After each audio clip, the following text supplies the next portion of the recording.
When songwriter Marcus Webb signed his divorce papers in March 2018, he watched Jennifer walk away with half of everything: his Beverly Hills home, his investment portfolio, and $4 million in cash. She even got 50% of his existing music catalog royalties. But Marcus knew something Jennifer's lawyers had overlooked. The 23 songs he'd written during their separation weren't part of the settlement. 5 years later, when one of those tracks became the most streamed song in Billboard history, generating $12 million in annual royalties, Jennifer realized her victory had been incomplete. This is the story of how one man turned divorce devastation into the music industry's most lucrative comeback. Chapter 1. The Settlement. The Los Angeles County Superior Court had seen its share of expensive divorces, but on March 15, 2018, the dissolution of Marcus and Jennifer Webb's marriage would set a precedent for creative vindication. Marcus Webb sat in the courtroom watching his life get methodically divided by mathematical precision. 8 years of marriage reduced to spreadsheets and asset valuations. His lawyer had warned him that California's community property laws were unforgiving, but nothing prepared him for the systematic dismantling of everything he had built. Jennifer Webb entered the courtroom with the confidence of someone who knew the outcome before the judge spoke. Her legal team from Kirkland & Ellis had crafted what industry insiders would later call a masterpiece of divorce litigation. They had valued every asset, traced every revenue stream, and most crucially, identified Marcus's music royalties as community property subject to equal division. Marcus Webb wasn't just any musician facing divorce. By 2018, he had written 43 commercially successful songs, 12 of which had reached the Billboard Hot 100. His catalog generated approximately $2 million annually in royalties. The marriage had coincided with his most productive years, a fact Jennifer's attorneys emphasized repeatedly. Every chord progression, every lyric, every melody created during their union was legally half hers. The settlement reading took 4 hours. Jennifer would receive the Beverly Hills estate valued at $6 million. She would take half of the investment portfolio worth $3 million. The bank accounts, the cars, even the Steinway grand piano Marcus had inherited from his grandmother. Everything split with surgical precision. But the devastating blow came when the judge addressed the intellectual property. Jennifer would receive 50% of all royalties from songs written during their marriage, in perpetuity. Marcus's attorney, David Rothman, had fought vigorously against the royalty division, arguing that creative works were personal expression, not community assets. The court disagreed. Under California law, the fruits of labor during marriage belonged to both parties equally. The judge's ruling was final and comprehensive, covering all existing compositions, their derivatives, synchronization rights, and performance royalties. What happened next would become the foundation of Marcus's improbable comeback. As Jennifer's team celebrated their victory, a junior associate made an observation that would prove catastrophic in hindsight. She noted that the settlement was incredibly thorough regarding existing works, but contained standard language about future creations. Any songs written after the date of legal separation would belong entirely to Marcus. Jennifer, flush with victory and $4 million in liquid assets, didn't care about hypothetical future songs from a man she had just financially eviscerated. Marcus left the courthouse with $700,000, barely enough to cover his legal fees and taxes. The man who had lived in an 8,000-square-foot mansion found himself driving a rented Toyota toward a studio apartment in Nashville. He had chosen Tennessee deliberately. No state income tax on royalties and distance from Los Angeles' suffocating sympathy. His friends would later describe his departure as less of a retreat and more of a strategic withdrawal. The Nashville apartment was 600 square feet, overlooking a parking garage. Marcus furnished it with a mattress, a folding table, and a used keyboard from a pawn shop. While Jennifer posted Instagram photos from her renovation of the Beverly Hills estate, Marcus sat in darkness, writing. The songs that emerged from this period weren't the polished pop arrangements that had made him successful. They were raw, visceral compositions about loss, betrayal, and the mathematics of emotional destruction. Between March and December 2018, Marcus Webb wrote 23 complete songs. He didn't shop them to labels or seek collaboration with established artists. Instead, he meticulously registered each composition, maintaining complete ownership of publishing rights. Every melody, every lyric, every arrangement belonged to him alone. While his ex-wife collected 50% of his past success, Marcus was quietly architecting a catalog that would redefine his future. The settlement had been Jennifer's victory, but it had also unleashed something in Marcus that comfort never could. Desperate, focused creativity born from absolute loss. Chapter 2. The Catalog.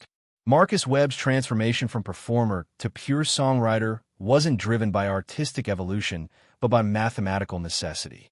In his Nashville apartment, surrounded by legal documents and royalty statements showing 50% deductions, he made a decision that would revolutionize his career. He would never perform another song publicly. Instead, he would become the music industry's most strategic ghostwriter, invisible but invaluable. The traditional model for successful songwriters involved collaboration, co-writing sessions, and shared publishing rights. Marcus rejected every convention. Working alone in his apartment from midnight to dawn, he developed a production system that music industry analysts would later study in business schools. Each song began with a voice memo containing the complete melody. Then came the chord progressions, mapped out on his pawn shop keyboard. Lyrics followed, handwritten in notebooks he bought from dollar stores. Finally, he would create a basic demo using free software on a laptop that barely functioned. His post-divorce, musical style emerged from isolation and fury, transformed into craft. The songs weren't bitter diatribes against his ex-wife. Instead, Marcus channeled his devastation into universal themes that resonated with anyone who had experienced loss. Track titles from this period revealed his mindset: calculating heartbreak, the mathematics of moving on, compound interest on pain.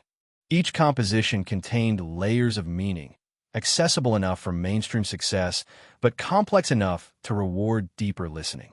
The crucial decision came in January 2019 when Marcus established Aftermath Publishing LLC, a company structure that would own all his new compositions.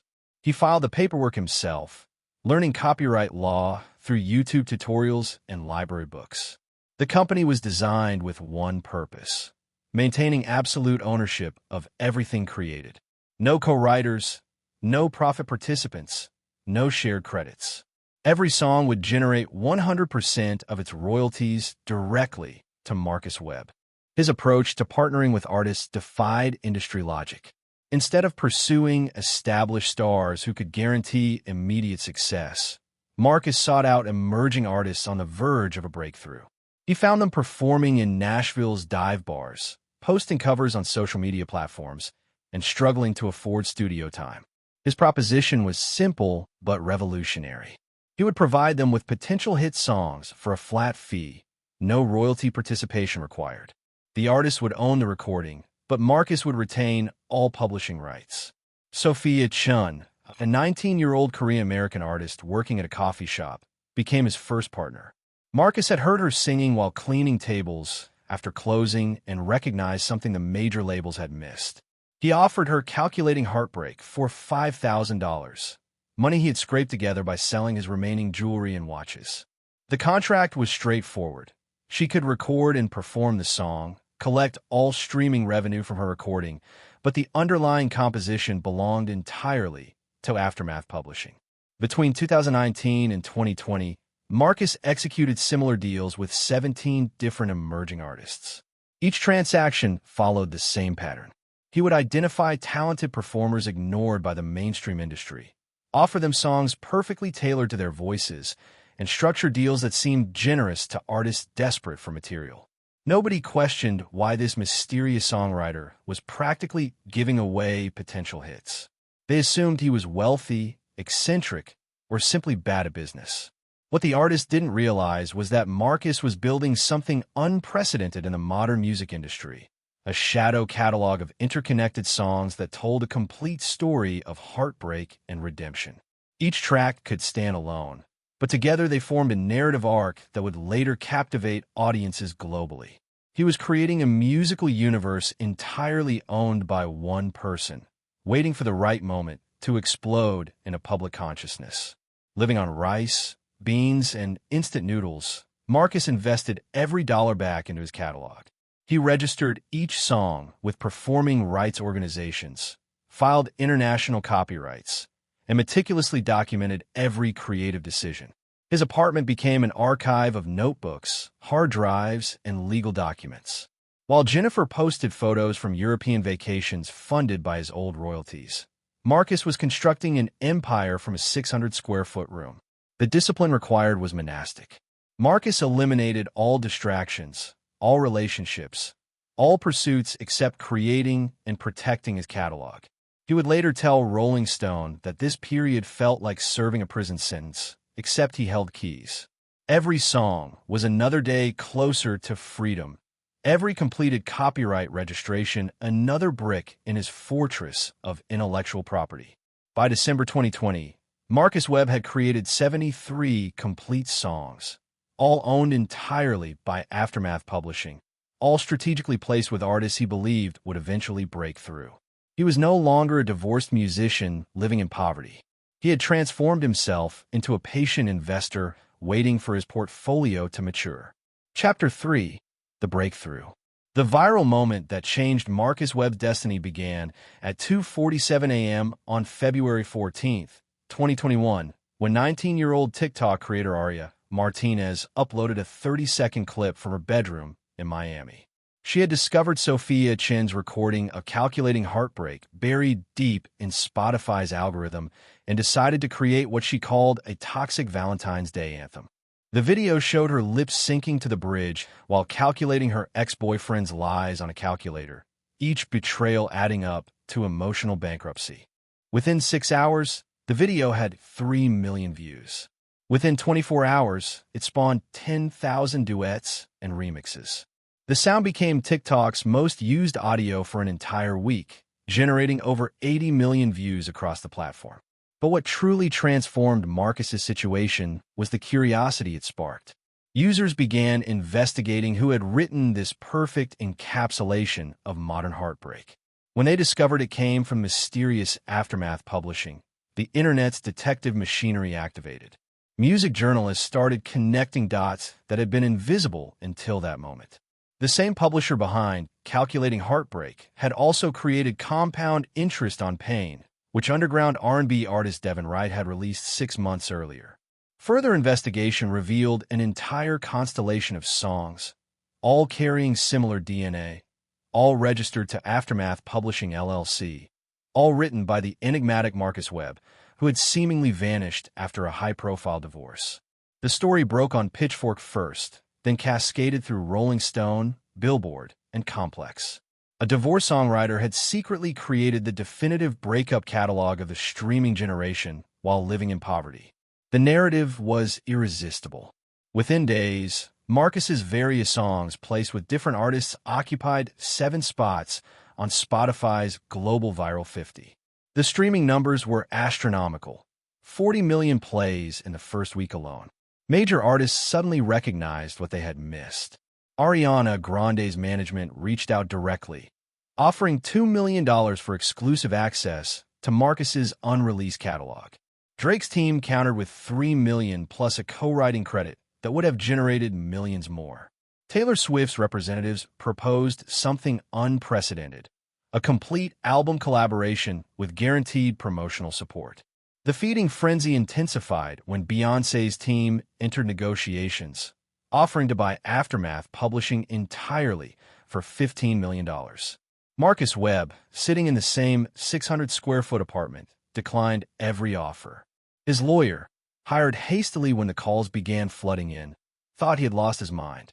But Marcus understood something the industry had forgotten in its streaming-obsessed landscape. Ownership of publishing rights in the digital age was like possessing an oil well that would never run dry. Every stream, every sync license, every cover version generated revenue that belonged entirely to him. Instead of selling, Marcus executed a strategy that Harvard Business School would later call the Webb Doctrine. He began releasing his deep catalog strategically, 1 song per week, each through different emerging artists he had been cultivating. The releases were coordinated to create a sustained narrative across platforms. Monday's release would reference Tuesday's teaser, which would build toward Friday's drop. Music critics called it the first serialized heartbreak story told entirely through different voices singing one writer's vision. The mathematics of his success defied industry precedent. Calculating Heartbreak alone generated $800,000 in its first month through streaming royalties, sync licenses for 3 major films, and a Samsung commercial for the Asian market. Because Marcus owned 100% of the publishing, every dollar flowed directly to Aftermath Publishing. His other songs performed similarly, creating multiple revenue streams that compounded exponentially. By September 2021, Marcus Webb's catalog was generating over $2 million monthly. The 23 songs written in his darkest period had become the emotional soundtrack for a generation processing their own relationship trauma. Music historians would later note that Marcus had inadvertently created a new genre, mathematical heartbreak, where emotional pain was calculated, processed, and transformed into healing through precise songcraft. The compound effect of complete ownership transformed Marcus from a cautionary divorce story into a revolutionary figure in music publishing. While traditional songwriters celebrated million-stream milestones with fractional royalty checks, Marcus collected full value on every play. His refusal to dilute ownership, born from losing half of everything in divorce, had positioned him to reclaim multiples of what he had lost. Entertainment lawyers began studying his contracts as masterclasses in rights retention.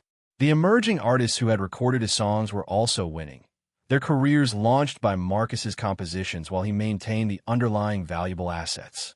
Everyone profited, but Marcus profited most, having learned that in the music industry, as in divorce, whoever owns the assets controls the future. Chapter 4. The Reversal. By January 2022, Marcus Webb's accountant delivered news that crystallized the complete reversal of fortune. His post-divorce catalog had generated $14 million in 18 months, exceeding the total value of assets Jennifer had taken in the settlement. The mathematical poetry was perfect. Every song born from loss had multiplied into exponential gain. While Jennifer collected her 50% of diminishing old royalties, Marcus owned 100% of an empire built from heartbreak. Jennifer Webb discovered her ex-husband's success through a Forbes article titled The $100 Million Divorce Album. The piece detailed how Marcus's catalog was projected to generate that sum over the next decade, making it one of the most valuable personal songwriting collections in modern music history. Her immediate response was legal action. Within 48 hours, her attorneys filed a motion claiming the songs were conceived during their marriage and therefore subject to community property division. The legal filing revealed Jennifer's desperation.